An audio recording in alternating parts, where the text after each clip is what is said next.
शापित रात। राजीव एक बड़ी मल्टीनेशनल कंपनी में काम करता था। कभी कभी उसके ऑफिस से घर आते आते अंधेरा हो जाता था। राजीव को अक्सर ऑफिस से उसकी कैब घर के बाहर वाली रोड पर ड्रॉप कर देती थी।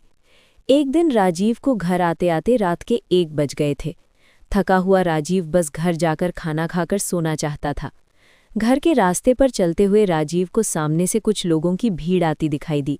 वो सड़क ज्यादातर सुनसान ही रहती थी। राजीव ने ध्यान से देखा तो उन सभी लोगों ने सफ़ेद कपड़े पहने थे। उनमें से सबसे आगे चल रहे 2 आदमियों के सर पर लाल रंग लगा हुआ था। उस भीड़ में चल रहे कुछ लोगों ने एक पालकी उठाई हुई थी और सब बार बार मुड़कर उस पालकी को देखकर अपने हाथ जोड़ रहे थे और एक अजीब सी धुन में कुछ गा रहे थे। राजीव को ये बात बहुत ही ज्यादा अजीब लगी। उसे समझ नहीं आ रहा था कि आखिर इतनी रात में किस भगवान की पालकी ले जाई जा रही थी। राजीव उस भीड़ को इग्नोर करके अपने घर के रास्ते पर चलने लगा। राजीव सीधा चलता गया और भीड़ उसके बाईं ओर से गुजरने लगी। जैसे ही राजीव को लगा कि उसने भीड़ को पीछे छोड़ दिया है, वैसे ही उसके कंधे पर किसी ने हाथ रखा। राजीव अचानक से पीछे मुड़ा और उसने देखा कि भीड़ के सबसे आगे चल रहे एक आदमी ने उसे रोका था। इससे पहले कि राजीव कुछ बोलता, उस आदमी ने कहा, तुम हमारी माँ को प्रणाम करे बिना जा रहे हो। राजीव की नज़र पर्दों से ढकी पालकी पर गई तो उसे वो पालकी बिल्कुल खाली लगी। राजीव को वो लोग बहुत लट्ठू लग रहे थे। राजीव ने दूर से ही हाथ जोड़े और तेजी से वहां से निकलने लगा। तभी उसके पीछे से उसका हाथ किसी ने पकड़ लिया। राजीव ने देखा कि जो लोग पहले मुस्कुरा रहे थे, अब उनके चेहरे एकदम गुस्से से भर गए थे। उन लोगों के शरीर का रंग नीला सा पड़ने लगा था। राजीव अपना हाथ छुड़ाने लगा कि तभी उस आदमी ने कहा, तुमने हमारी देवी का अपमान किया है, अभी पश्चाताप करो, नहीं तो अनर्थ हो जाएगा। अब राजीव को उन लोगों पर गुस्सा आने लगा था। उसे लगा कि भीड़ में वो लोग चोरों चक्के होंगे जो रात में चलते फिरते लोगों को देवी का डर दिखाकर लूटते होंगे। उसने गुस्से से अपना हाथ छुड़वाया और बोला, नहीं मानता मैं तुम्हारी किसी देवी को, पता नहीं कौन से पागल खाने से भाग कर आए हो सबके सब। इतना कहकर राजीव वहां से चला गया और उसने पीछे मुड़कर नहीं देखा। दरअसल राजीव बचपन से ही अंधविश्वास से दूर रहा था। वो इस हद तक इन सब बातों से दूर हो गया था कि उसने भगवान में भी मानना बंद कर दिया था। राजीव अपनी चाबी से दरवाज़ा खोलकर घर के अंदर आया तो उसने देखा कि उसकी वाइफ श्रुति सो चुकी थी। वो उसे उठाना नहीं चाहता था, इसलिए हाथ धोकर अपने लिए खुद ही खाना लेने किचन में चला गया। राजीव अभी भी उन लोगों पर गुस्से में बकला रहा था और अपने दिमाग को शांत करने के लिए उसने एक ड्रिंक बनाने का सोचा।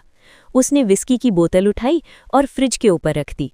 फिर वो फ्रीज़र से बर्फ निकालने लगा, तभी उस फ्रिज पर एक रिफ्लेक्शन में दिखा कि उसके पीछे एक आदमी खड़ा है। वो वही भीड़ वाला आदमी था जिसके माथे पर लाल रंग लगा था। अचानक उसकी रिफ्लेक्शन देख राजीव घबरा गया। दोस्तों, हमारे नए चैनल द क्राइम शो पर आ गई है एक दिल दहला देने वाले साइबर क्राइम के फ्रॉड की कहानी। आयुष जस्ट ग्रेजुएट हुआ था और वो जॉब ढूंढ रहा था, लेकिन फिर वो फंस गया एक ऑनलाइन फ्रॉड में, जहां उसके लाखों रुपए दांव पर लग गए। देखिए हमारी कहानी ऑनलाइन हैकर और जानिए कि आयुष कैसे फंसा उस स्कैम में और क्या उसके पैसे उसे कभी वापस मिलेंगे भी। जो फ्रॉड हमने अपनी वीडियो में बताया है वो बहुत सारे लोगों के साथ हो रहा है, तो आप उसे देखना बिल्कुल भी मिस मत करना। वीडियो का लिंक पिन कमेंट में है। और फ्रिज के ऊपर रखी बोतल फ्रिज से सीधा उसके पैर पर आकर गिरी। उस बोतल के टुकड़े टुकड़े हो गए और उस बोतल से निकला कांच उसके पैरों में घुस गया। राजीव बहुत जोर से चीखा और बोतल के टूटने से भी एक बहुत तेज आवाज हुई, पर श्रुति अपनी नींद से नहीं जगी। वो उठकर किचन में नहीं आई। राजीव की दर्द से हालत खराब हो रही थी और वो श्रुति को आवाज दिए जा रहा था। तभी राजीव को उसी गाने की आवाज आने लगी जो गाना पालकी ले जा रहे लोग गा रहे थे। वो गाना सुनते ही राजीव की मानो रूह ही कांप गई। वो आवाज़ उसके घर के बाहर से आ रही थी और उसे ऐसा लग रहा था कि जैसे उसके घर के बाहर बहुत से लोग चक्कर लगाते हुए वो गाना गुनगुना रहे हों। राजीव के पास अब कोई चारा नहीं था। उसने अपने पैर में लगे कांच के टुकड़े खींचकर निकाले और घाव को पानी से धोकर लंगड़ा हुआ श्रुति के पास गया, पर उसने देखा कि कमरे में कोई था ही नहीं। राजीव को समझ नहीं आ रहा था कि आखिर उसके साथ क्या हो रहा है। उसे अब भी वो गाना सुनाई दे रहा था, उसके पैर के घाव से खून बह रहा था और श्रुति का कोई अता पता नहीं था। राजीव ने अपना फ़ोन निकालकर श्रुति को फ़ोन मिलाया। थोड़ी रिंग जाने के बाद कॉल पिक हुआ। राजीव हड़बड़ाहट में श्रुति से कहने लगा, श्रुति तुम कहाँ हो? मुझे बहुत डर लग रहा है, तुम कहाँ हो? पर तभी राजीव ने कुछ ऐसा सुना जिससे उसका दिल दहल गया। सामने से राजीव को उसी आदमी की आवाज़ आई जो उसे उस भीड़ में मिला था और जो राजीव को देवी के नाम से डरा रहा था। उसने कहा, अब भी समय है राजीव, बाहर आओ और बचा लो खुद को। इतना सुनते ही राजीव ने फ़ोन काट दिया और वो कमरे की खिड़की के पास गया। उसने खिड़की से बाहर देखा तो वहाँ पालकी लेकर वही भीड़ खड़ी थी और वही गाना गाए जा रही थी। राजीव की नज़र इस बार जब उस पालकी पर पड़ी तो उसे अंदर एक औरत की परछाई दिखी। राजीव को कुछ समझ नहीं आ रहा था। वो सीधा अपने घर से बाहर निकला और उस पालकी के सामने माथा टेककर माफ़ी मांगने लगा। उसने कहा, देवी माँ, मुझे माफ़ कर दो, मुझसे बहुत बड़ी गलती हो गई है। इतना कहकर वो फूट फूट कर रोने लगा। कुछ देर बाद उसने देखा कि उसके आसपास एक अजीब सा सन्नाटा हो गया था। उसने अपना सर ज़मीन से उठाया तो देखा कि वो उसी रोड पर बैठा था जहाँ पर उसे वो पालकी पहली बार दिखी थी। उसने अपना फ़ोन निकालकर टाइम देखा तो रात के 1:30 बज चुके थे।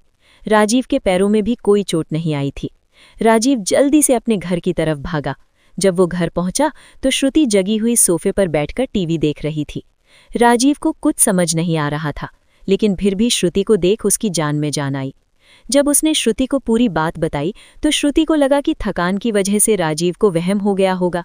भले ही किसी ने राजीव की बात पर विश्वास ना किया हो, पर राजीव तब से भगवान और हर तरह की सुपरनैचुरल चीज़ों पर विश्वास करने लगा।